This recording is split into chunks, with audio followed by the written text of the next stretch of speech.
Lizzie, hi, welcome to the Female Startup Club podcast. Thank you for having me. I'm really, really excited. Oh my gosh, me too. I feel like I have been excited about this episode ever since I met you. I think we met at Jane Lou's party, right? It After was BitchCon. BitchCon. Yeah, we Love did. BitchCon. Shout out to Jane and Jen. So great. Great. Such a great community. It was a great event, hosted by two epic legends. So, yeah, and then got to meet yourself, which was awesome.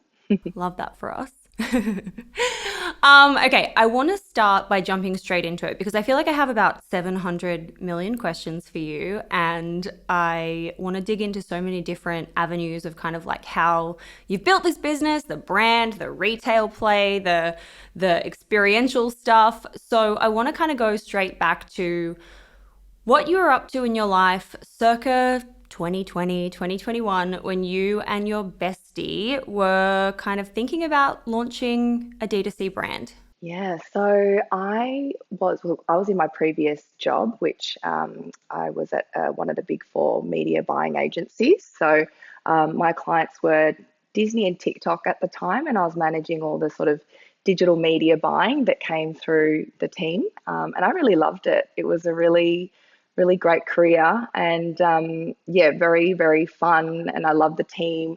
But I've always sort of been that person that just likes to create brands and be really creative on the side. So I have like a little graveyard of basically all these brand ideas that never really came to fruition. And I've done that since I think just since I basically left school. And yeah, it's kind of just always been in my, I guess, character type to always have some sort of side hustle going on where I'm either ideating an idea and yeah, basically that was kind of where I was at. But I never sort of, none of them ever came to fruition because I'm actually incredibly risk adverse. Interesting. Yeah, it's really, I was never really willing to sort of go out on my own and bring any of those brand ideas to life. And basically, my friend or my best friend and I at the time, we always had that kind of relationship where we just sort of throw ideas around. And I think there's that saying, you sort of throw it at the wall, see what sticks. And what kind of stuck was basically the opportunity to bring a bit of innovation to the body wash category. So he had been traveling for, it was about 4 months. It was a really, really long time. And he came back and we had dinner and we basically somehow, don't even ask, just basically got on the topic of the hotel soap that he was using in his travels and how basically it was just this like plastic wrapped bar soap. And it was back in 2019. So this was kind of before hotels got really fancy with their body washes. And a lot of the time you were kind of using that plastic wrapped white bar soap. And I think he was complaining about how dry his skin was and like basically blamed that soap.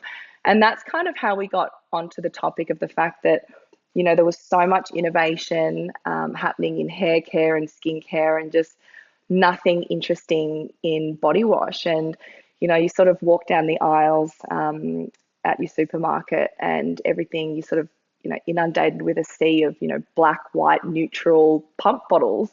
And we just couldn't really believe that the most exciting thing in that aisle was basically like this pump body wash that was a gel. Palm olive, and like Dove. They're like the only two things I can think of. Yeah, the big personal care companies, exactly. Like a lot of them, you know, they exist to fulfill a need, and then that is to cleanse, but none of them really excite you. You don't go, oh my gosh, I just can't wait to use this body wash. And so we kind of, it kind of just snowballed from there. We just basically thought, okay, well, let's make an innovative body wash, whatever that is. And we briefed a formulator, and she sort of came back to us and was like, look, there are only so many ways you can basically deliver a surfactant or a soap. You know, you've got your solid form being the bar soap, you've got your gel or a foam. And we were like, oh, okay. And then I think we were a bit disappointed, I think, because we're expecting some really cool format that we'd never seen before. And then we just kind of sat on it and thought, oh gosh, well, why wouldn't we make the foam thicker and creamier and position it like whipped cream? Like, who wouldn't want to lather themselves with whipped cream in the shower. And that's kind of how it all started. And up until that point, it was still very much a side project for me. I genuinely thought at that point this would always be a side project and that I would always keep my job in digital media and progress my career and have this really fun, I guess, passion project on the side. But yeah, we kind of pitched to Woolworths and Priceline, and suddenly we were in 1,100 stores before we'd launched, and I had no choice but to quit my job and kind of just put all the energy into Sunday. What the heck? That is so crazy. And I feel like we should stop here because I have like so many questions to ask you at this point. Before we get into the retail piece and that kind of like, you know, huge success to launch into 1,100 stores pre-launch, which I'm sure everyone listening is going to be like, but how? And we'll get there. But I want to kind of focus first on the branding and kind of the where you had built the brand to before you even started the retail kind of outreach and things like that. Like, was the brand what we see it as today? Like, is that that was already the look, feel, tone on your very first pitch deck? And how were you developing that? Like, was that just you because of your background, or was that in partnership with an agency? And yeah, kind of like understanding the development of the vibes because the vibes are so good. Oh, thank you. Look, I think we always when we developed this body wash, I guess we kind of really honed in on why are we trying to bring innovation to body wash, and I think a lot of it was about the why, and the why was about igniting joy in what are otherwise pretty run of the mill mundane moments. And I think if we kind of look at the nostalgia piece as a kid, bath time, shower time, it was so much fun. You couldn't pull me out of the bath without kicking and screaming. So I think somewhere along the way, it just got really lost and became a really routine sort of get in, get out, get on with your day situation that I think we just kind of saw an opportunity to bring that joy and play kind of element back to that time of day. So that was kind of I guess the purpose from the very start, or the goal from the very start. And as we sort of started to build out these body washes, which were really naive at the time, building this brand based on one product, and that was something that sort of came to light throughout the building process, that we actually need to build this into just more than just one line of body washes. And when we started to unpack it, we just realized that there were really a lot of moments in your day that could be more joyful. And certainly when it comes to body care, like I can't remember the last person that said they were excited to use their body wash or moisturize their body or exfoliate. And I think that's really come into play now with, you see sort of trends like the everything shower. But back then, certainly nobody paid attention to body care. And I think we saw that as a real opportunity. So I think from there, our purpose of, I guess, igniting joy, that really informed the branding and what we were trying to achieve visually and the brand identity.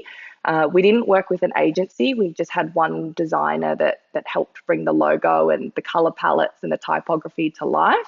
And it really hasn't evolved much since we started. Like, of course, it's evolved some bit, but the brand identity is still very much consistent. It's still that playful, colorful, really joyous kind of look and feel. And that really, that hasn't really changed too much. And I think it's because we were so clear on, I guess, our purpose from the start. We haven't really had to pivot, do a rebrand, elevate it. We haven't, we've kind of stayed true to why we started it.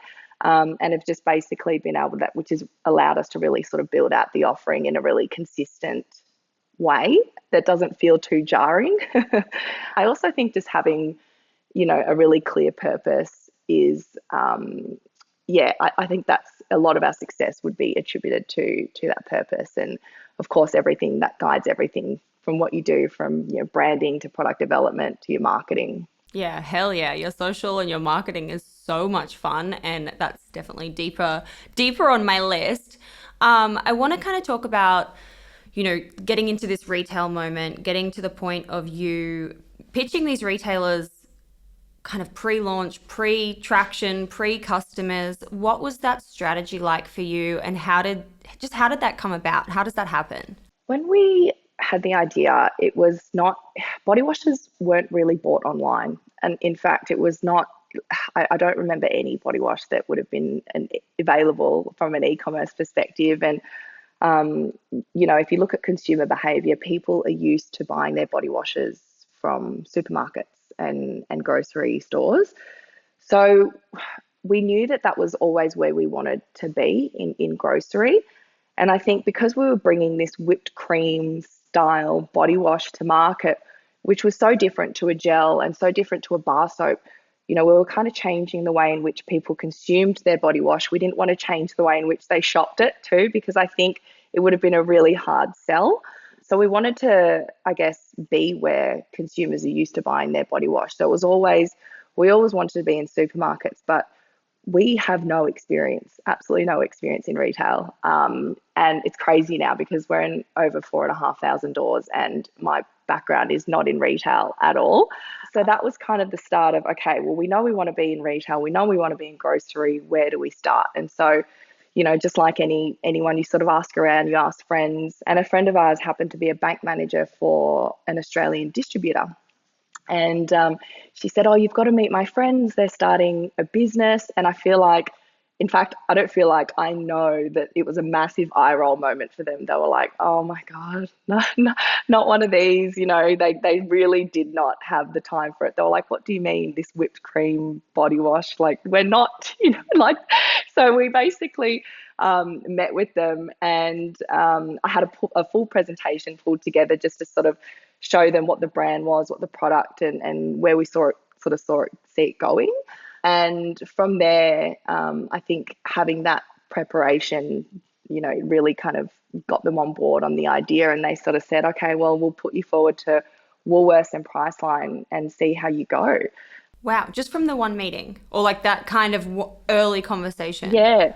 Wow, okay. So that was really good. And we pitched to both retailers during COVID lockdown. So it was over Zoom. And I think it was, I think there hadn't been anything in the category. And so that's why they were potentially looking for something different. But I also think timing played a huge part in it, because it was kind of that time where everybody was doing a bit of self-care at home, which is where our product really plays into perfectly. So yeah, I think that's kind of what propelled us forward into those retailers. And yeah, we got in before we even turned our website on or sort of properly launched. So it was really good to have the backing of those two retailers right from the start. It gave us that credibility.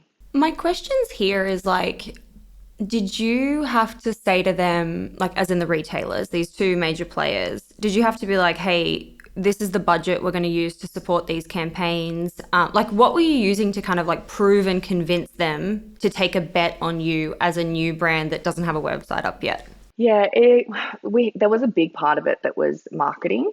Um, it's really interesting. When I look back at the pitch deck now, I think it was about 27 slides, and being someone that loves branding, about 13 of those slides were dedicated to our why, why we exist, how we're different, how we plan to position ourselves on shelf, in market.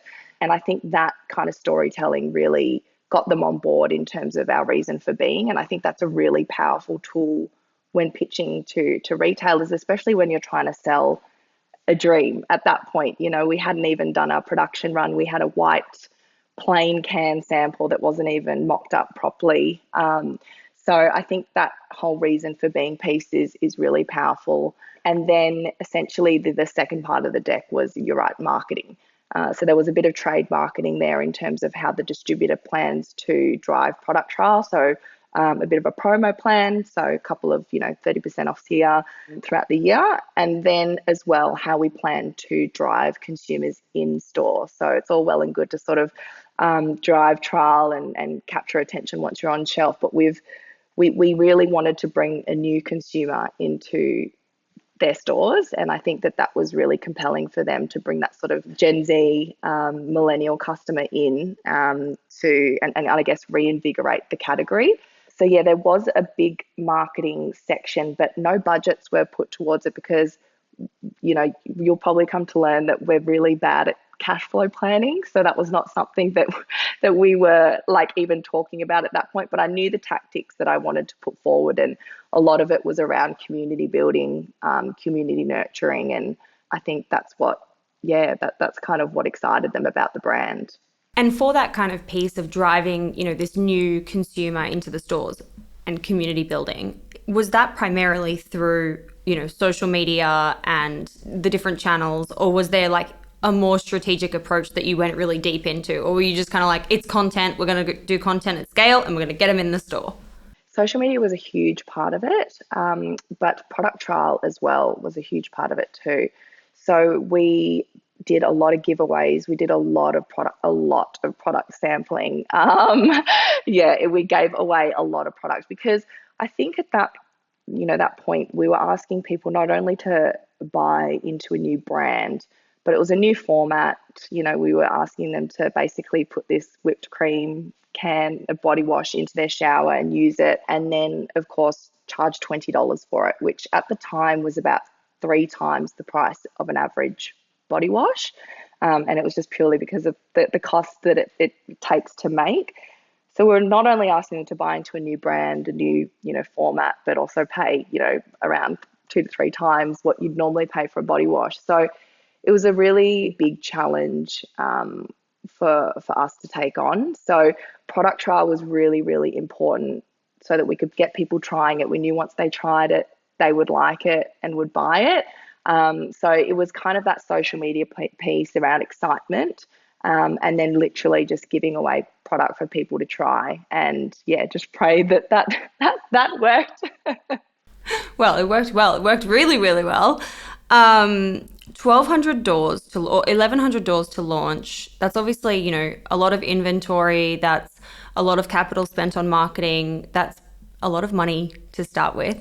What is the money piece around launch? Like, how much did it cost you to get the business off the ground, and where did you get that money from to be able to do it? Yeah, so we're self-funded, and it's funny, I don't remember spending a whole lot at the start in terms of, it was just your run-of-the-mill branding, website, about 20K or something on the formulation itself. And it wasn't a whole lot on that startup piece, but it's the stock. And that's probably the most expensive thing about starting a business, which we were so naive, we did not forecast for. And when we got into the stores, in came in the purchase order, and suddenly we needed, it was a $500,000 purchase order because our distributor held stock on hand, and we had no way to fund that stock to actually deliver that purchase order. And I remember looking at the purchase order and just moving so quickly from excitement to just sheer fear, going, oh crap, we actually don't have the money to actually make this stock. And it was at that point that we were like discussing, God, we might actually not be able to take up this deal because it's just such a huge amount of units, and we don't have the money to be able to even pay the manufacturer. So what we did was we negotiated our payment terms with our manufacturer. We said, listen, we've got this distribution contract. We have ranging in Woolworths and Priceline. Our payment terms with our distributor, 30 days end of month. So when we deliver the stock to the distributor, they pay us 30 days from the end of the month. And we asked if we could align the payment terms. And I think, thank gosh, that the manufacturer said yes. And I think having the backing of a distributor, Woolworths and Priceline, obviously helped. But if we'd not negotiated those payment terms to align to essentially the same day we got paid, money went out, we wouldn't have been able to fund that order at all. Nowhere near. Wow, that's so interesting. I'm also wondering, like, on the distributor piece, obviously you had kind of like a friend of a friend, connect the dots, great situation to be in. But like, what was the payment kind of situation with a distributor? Like, does it work where you're actually paying them a retainer up front, or do they take a percentage of sales that they drive, or how is that kind of broken down for you? Yeah, so they take a percentage basically of the RRP. So you have your recommended retail price, which say on shelf it's $20. Retailers will take around, say, 50% margin. So that's about $10. And then the distributor will take a percentage of that $10, so the sell price to the retailer. So it can be anywhere between 30 to 50%. So that'd be 30 to 50% of that $10. And then that's what we'd sell it to them for. So it's a it can be a costly model. It can cost a lot of people out of that distribution model because they don't have the margins to go via a distributor. But I'm a really big fan of the distribution model because for a few reasons. It's, they hold risk and they have skin in the game. So it's in their best interest to make sure you're selling on shelf because they've bought the stock off you. At that point in time, if it doesn't sell on shelf, the retailers are chasing the distributor, not the brand, because they've actually sold the stock to the retailer. So I like it because there's skin in the game. It's more of a partnership as opposed to just, sort of clipping the ticket on the way through. And I think in terms of that stock on hand piece, that's been really helpful for us because our minimum order quantities are huge. So they're 20,000. And, I think with retailers, they generally sort of order weekly. You can take time to sort of move that. Whereas the distributor will generally hold some stock on hand 1 to 2 months, say. So that really helps to get your minimum order quantities up. And yeah, it just helps sort of bridge that cash flow gap of you guys, of us holding stock on hand and potentially, that's money that we're sort of sitting on. Yeah, totally, totally. And around that time, like I'm still kind of in this launch moment, go to market strategy phase. You launch into the stores. What are you doing kind of from your direct to consumer website channels? And are you focusing on that at all at that time? Obviously, there's much better margins. You're kind of owning that customer relationship.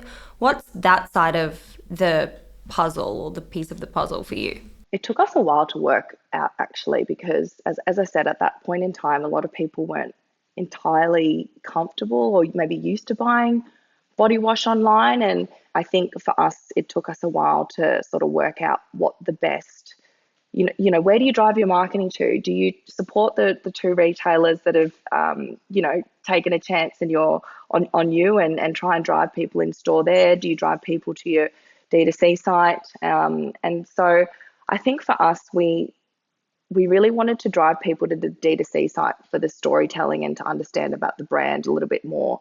And then in terms of purchasing, we really ultimately wanted them to purchase in store if they wanted a single or just like one unit. And then on the website, what we did was we sort of geared it towards bundling and gifting. So that's how we kind of saw, I guess, the experience in terms of if you're a customer and you're a little bit nervous because it's a new brand. It's probably a little bit more expensive than what you'd normally spend on a body wash. You're just probably buying one. We definitely would want, you to go in store and buy that. But, if you're a return customer or you're wanting to gift it to a friend, we felt like that was really the perfect place for our e-com store. So what we did was we basically built a bundle builder, which, everybody has. It's really so common, but our website very much favors bundling, and everyone that, I guess, or every customer that received their order, it was in the same box that, all our influencers and media received, which is like a really beautiful yellow and white striped scallop box. That unboxing experience was really fun. And that's how we sort of saw the two, I guess, the two channels complementing each other. And to this day, it's been a model that's worked really well for us in terms of, I guess the channel split. And am I right in thinking kind of in that early phase, it was really about gifting at scale, working with creators at scale and organic content until you kind of had the budget to invest in, paid efforts and paid marketing? It was 8 months before we put on any or turned on any sort of ads. We really, really did a lot of gifting. We did a lot of mailers to influencers and really focused on the unboxing experience in terms of the actual, box that it got delivered in. And yeah, it wasn't until 8 months later that we were really comfortable with not only just, what we were, the gifting side of things, but the customer service side of things as well. Like we really wanted to make sure that was perfect. And we had our community it was a really solid, I guess, community before we started to scale it, because we wanted to be able to make sure that everyone felt nurtured and had the attention. And customer service, my very first job was actually in a call center. So customer service is a really big one for me. And I really wanted to make sure that was perfect before we started to scale. So yeah, at the start, it was a lot of as I said, gifting, but a lot of brand partnerships as well to sort of help us build credibility and lean on, I guess, the brand, values and of other brands as well and their audience. And actually, PR was something that we invested in from the start because we really felt like, as a new brand, we needed the credibility of publications writing about us as part of our sort of initial launch strategy. And was that working like with a publicist or with a like PR agency, or was that using something like Linkbee and kind of DIYing it through performance-driven PR channels?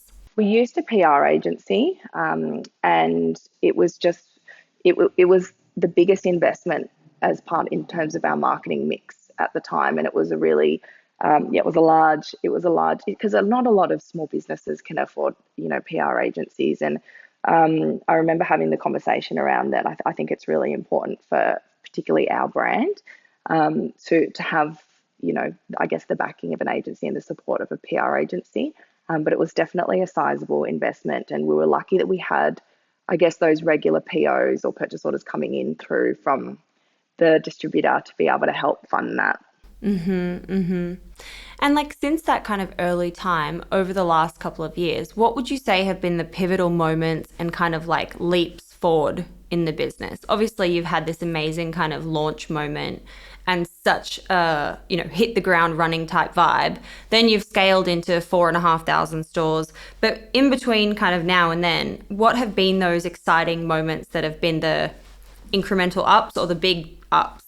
Yeah, I would love, I think any brand would love to say, "Oh, this marketing campaign that we did," and I mean, I would love to say that, but it's just not. It's really, it's newness, it's launches that propel you forward. And in between, then and now, we've had a number of launches, whether it be a new retailer, a new product, and it's really those, sort of that newness that really moves, it shifts the dial, I want to say. So we sort of had a limited edition strategy as well, where every season we sort of bring out our seasonals. So we had gingerbread for Christmas, and Oh, yeah, cool. yeah, so all those kind of fun limited editions. And the birthday cake, is that limited? Birthday cake, yes. Oh, that's my favorite one. I love that one. Yeah, it's the same. So it's those kind of new product drops, new launches into retailers, any excuse to sort of bring newness and new messaging to customers. That's really what kind of gains momentum. And your sort of marketing moments, I feel we treat them as just an extension of our brand storytelling. It doesn't necessarily drive, a huge amount of brand awareness or new customers, but it just helps our brand storytelling and tell our customers a little bit more about us as well, and nurture our existing community. So we have a lot of customer activations. But yeah, newness is what's interesting to people, and that's what really shifts the dial. I think when we did a collaboration with Messina last year where we sort of did some of their best-selling gelato flavors Oh my God, I love in that. body washes. So we did 4 of that, and that had a huge impact on our brand awareness. I think leveraging such a iconic brand like Messina, but also just having new products that people can shop, is really what helps sort of propel us forward. So in like a 12-month period, how many new launches or new product kind of messages or campaigns would you be aiming for? We've been very lucky because in terms of the retailers, it's been quite reactive, in terms of we'll have sort of, a lot of them have approached us, which has been really great. And so we'll have many in a year like this year, I think. Like 8 or like 20? Yeah, I think this year we will probably more towards maybe 10 new retailer launches. Yeah. And then it's a lot. It's a lot. So we're in Australia, New Zealand, UK, America or US, soon to be Ireland, and then one more market coming online. So within those markets, of course, there are a number of retailers. So that's been really, really great for us in terms of just having something new to talk about, but also just a new audience for us to tap into. And then product launches, we sort of aim, we don't have a number per se, but just as long as it makes sense for the brand to sort of branch out into that product extension. But I think this year we will have maybe maybe 20 product launches. Wow, that is a lot. Holy moly. Just, you know, obviously you were saying you didn't have experience in retail, now you do. But is it kind of the distributor who's handling all of the logistics and that kind of, getting it into new countries and all the stuff that comes with operations? Absolutely. They handle all, I guess, the relationships with the retailers and the operations around delivering it to the individual stores. We still have a fair bit of work around the operational piece in terms of getting it to the distributor, but certainly it's a fraction of what the distributor has to go to. I think in terms of the experience that I sort of refer to, it's it's more communicating and working with the retailer on a marketing plan that's going to speak directly to their customers, and that whole sort of trade marketing piece as well has been completely new to me. Something that I learned was, what we do in Australia is like a high-low promotion. So we might be on a higher promotion, and then the next promotion we might do is a bit of a lower one, and sort of, alternate between the two, which, has been really successful to us. So it's learnings like that that I just would have never even have guessed was a strategy that we've had to sort of get our heads around. And I think just working with retailers from the sense that, a lot of the time you'll sort of get your on-shelf date and it might be only a month or two before that you get confirmation. So you've got to move quite quickly and hold some stock on hand to be able to facilitate those kind of launches. Totally.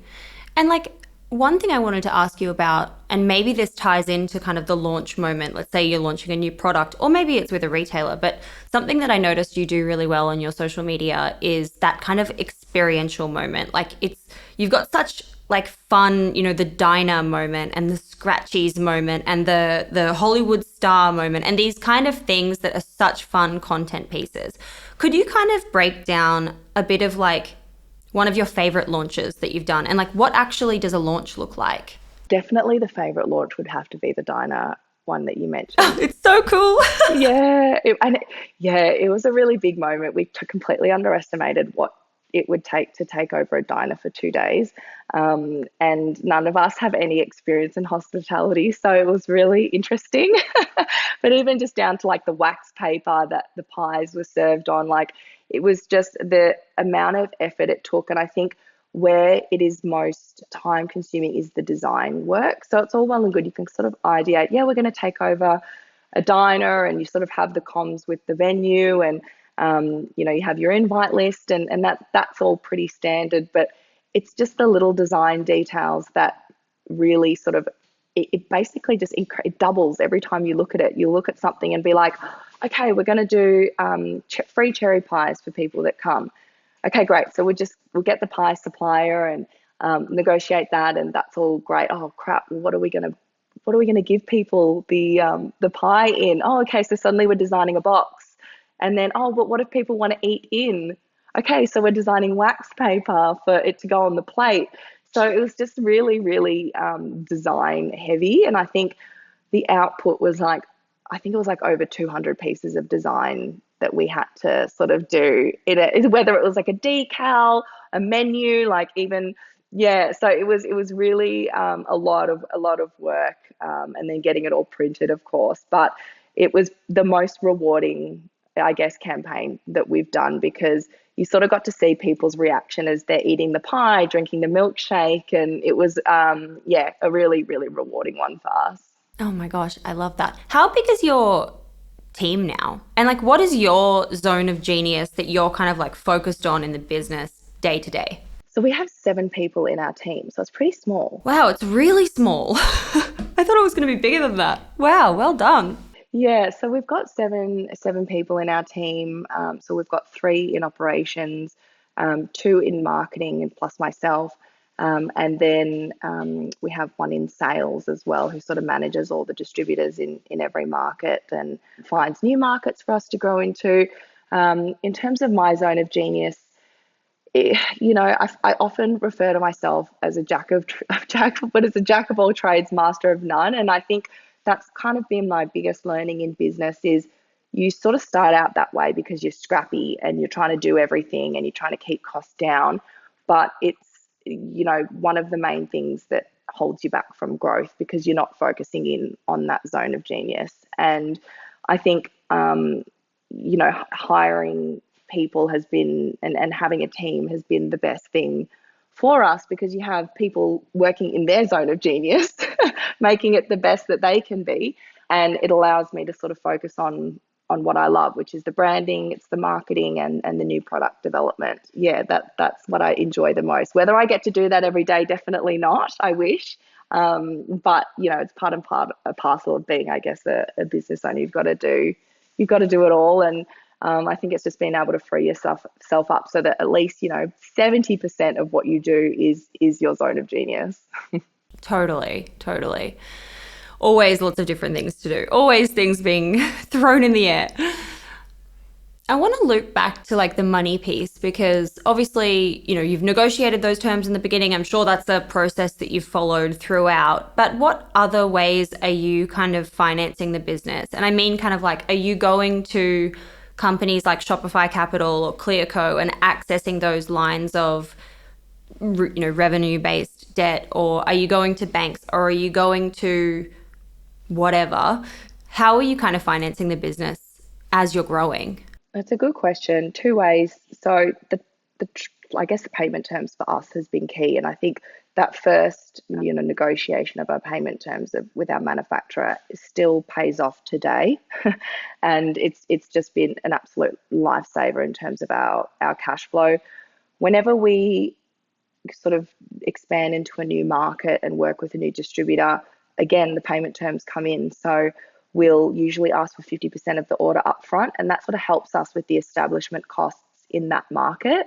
And it's just that first order that you need help with. It's always the biggest. And if it's a new market, certainly you have a lot of the costs are sort of front weighted to the start. So negotiating terms has been key for us. And then we also have a trade loan with the bank. So basically, it's just this loan that we constantly draw on, pay back, and then that's how we've sort of been able to operate. But I think the trade loan's been great, but it's those payment terms, especially when you're sort of expanding into a new market, that have really saved us, and is something that I encourage anyone to do, even if it's with an existing supplier. You can always negotiate your terms, and they're invested too. At the end of the day, you're buying stock off them, they're making money, so it's in their best interest to help you succeed. Absolutely. And what's that saying? It's like, when you get a no, that's the start of a negotiation, something like that. Oh, I haven't heard that. That's great though. I love that. So like, instead of finding a no like a shock and kind of like an end point, it's actually the beginning, because at least you've got an answer, and then you can work from there to figure out like, why is it a no and how can we turn it into a yes? And I think that's such a good insight to kind of keep like in your back pocket, rather than being like, okay, well, that's it, it's over. They gave me a no. Yeah, exactly. And I think getting people on board with your vision also really helps as well, because it's sort of, people, we all have emotions, and I think emotions tend to drive a lot of decision making. So if you can get sort of people on board with your vision and invested emotionally and personally, I think that also helps negotiations as well. So taking them along the journey. Absolutely. Everything is relationship based. Like, at the end of the day, your customers, it's relationship, your audience, online relationship, your partners, everyone is a relationship. So it's, really keeping that kind of, that vibe and that story going with everyone who's kind of a stakeholder in the business or involved in some way. I feel like we've talked about so many great things that are happening for you, and so many, cool things. But what is like the side of business for you, and what have been some of the challenges that aren't, what we see on social media? Yeah, I feel like there's a challenge every day. It's just on that scale of like how big of a challenge. I think the biggest challenge that I've personally had is definitely cash flow and managing the finance side of things. It's just not how my brain works. I really, really struggle. And in fact, I kind of shut down when it comes to money, and I really, really struggle with it. So that's definitely been one of the biggest challenges. And I think just not planning and forecasting correctly.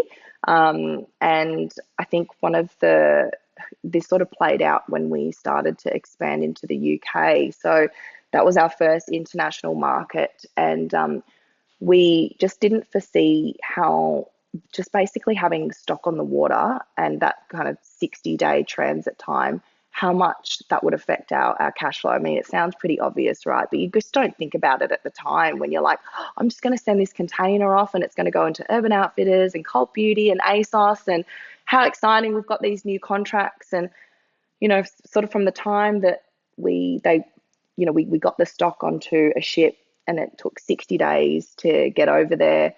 It takes some time for your warehouse to receipt it in. This is all time you're not getting paid for, and it's delaying that payment. It's money just sitting on a ship. Exactly. You've paid, yeah, by then you've kind of paid for your stock and you've just got this gap. Sometimes the retailer payment terms, they can be anywhere from 30 to, it's mainly around 60 days. So, and then that starts from when they actually get the stock delivered. So we found that with our first order to the UK, it was 6 months before we got paid, which is just the longest amount of time to not have that cash. And that was really a really big learning for us in terms of just having planned that, and just any experience in exporting at all, okay, there's going to be some time that your product's going to be in transit, and you do have to, I guess, plan to not have that cash for that amount of time. That's definitely been our biggest challenge. And so we have an accountant now that manages all of that. And I'm so, so grateful because, there's no way I could do that now. Yeah, gosh. Yeah, that's a really big it's a big insight, and it's obviously like something that you really kind of probably only discover when you're in it and then being like, "Oh, this is crazy. What do we do now?" Exactly, exactly.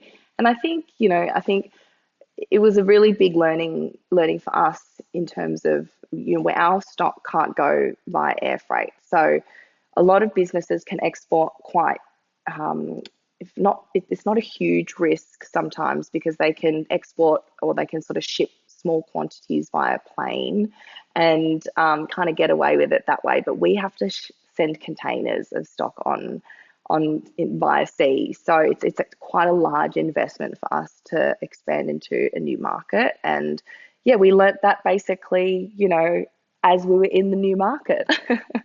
Gosh, that is so interesting. Do you think you'll raise, or do you think you'll stay bootstrapped? I think there's definitely going to come a point where I think our vision, my vision for this brand is to basically just be in as many markets as possible. I think it's just, I really just want to bring that element of play and joy and just, to as many showers as possible. And I think I am very ambitious, and I think we're on a really great trajectory at the moment. So I wouldn't want to turn away new business opportunities or new markets because of funding. So I think there's probably going to come a time, where at the moment we're sort of stalling on a few markets because we don't have the cash to fund it, or even the resource to fund it. So I think, if we make as a business, if we make the decision to really go, all right, let's do it, we're taking on all these new markets, we're absolutely going to need the funding, because it's expensive.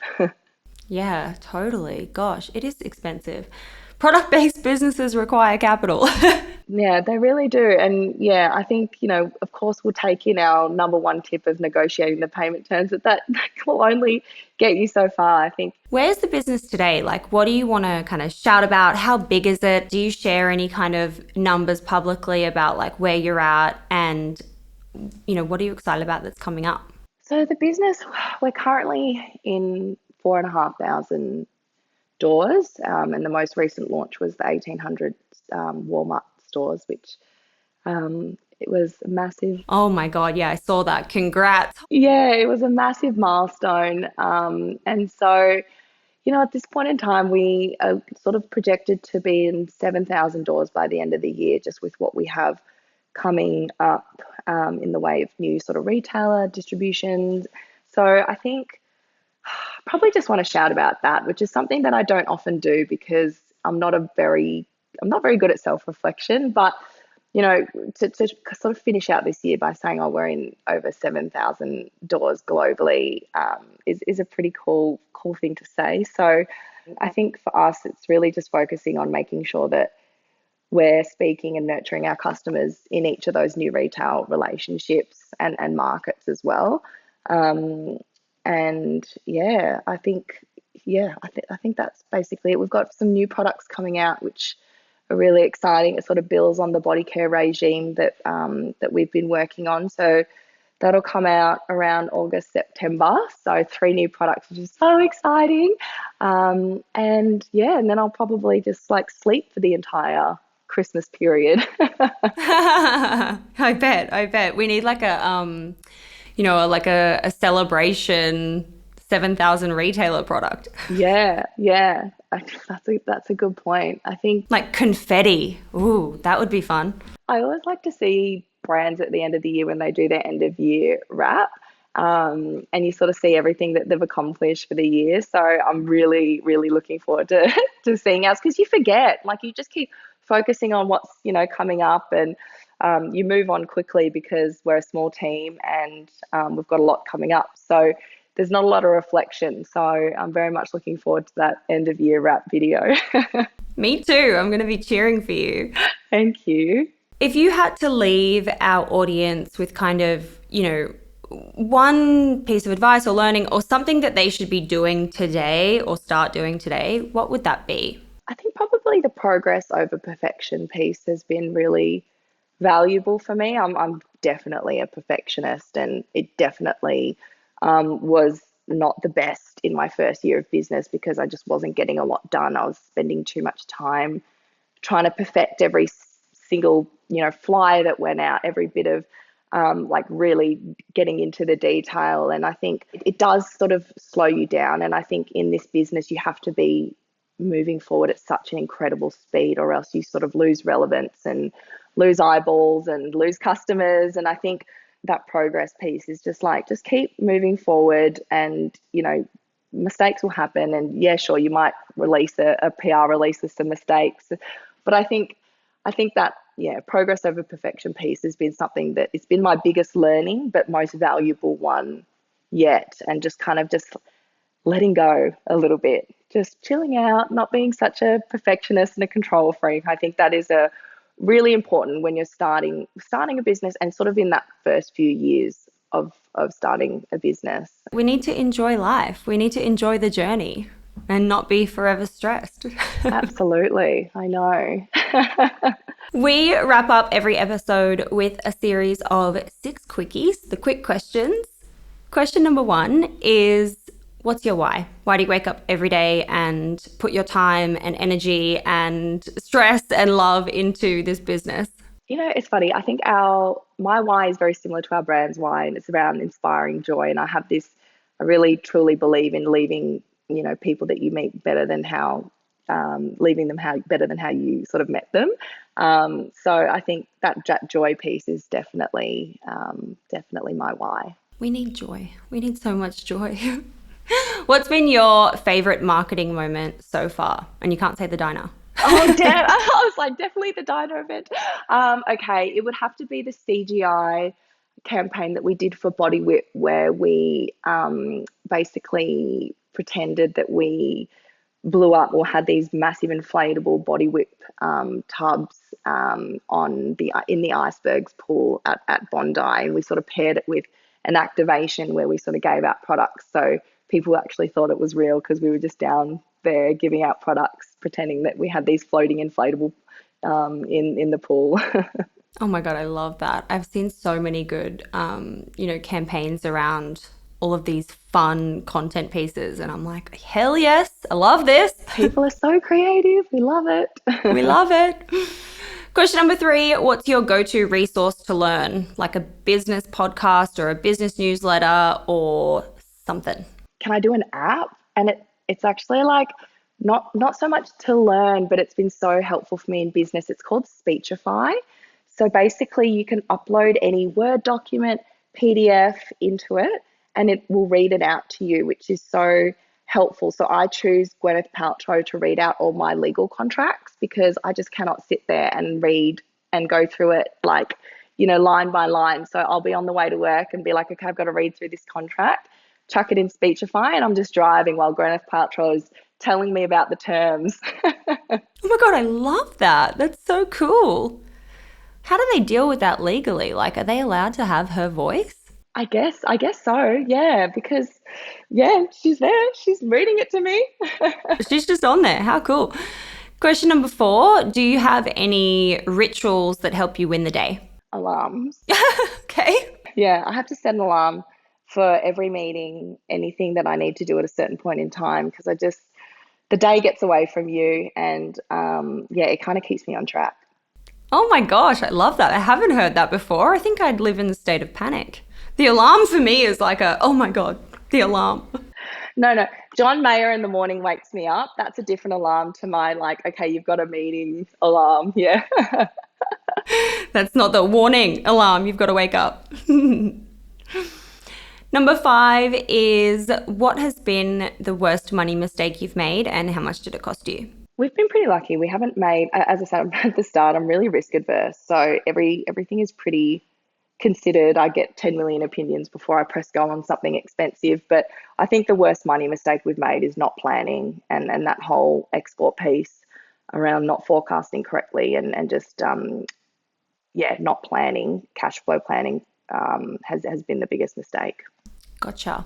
And last question, question number 6.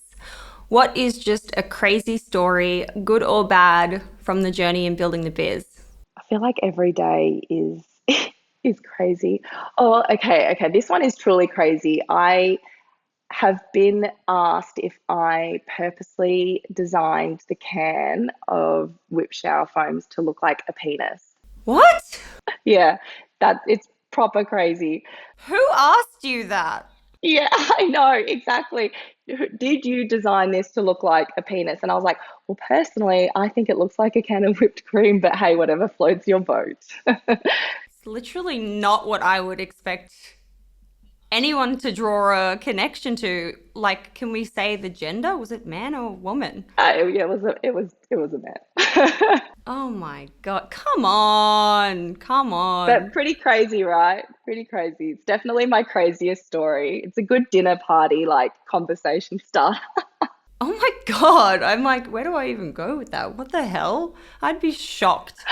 I know, I know. You asked for crazy. You did ask for crazy. That is a good one. That's a good one.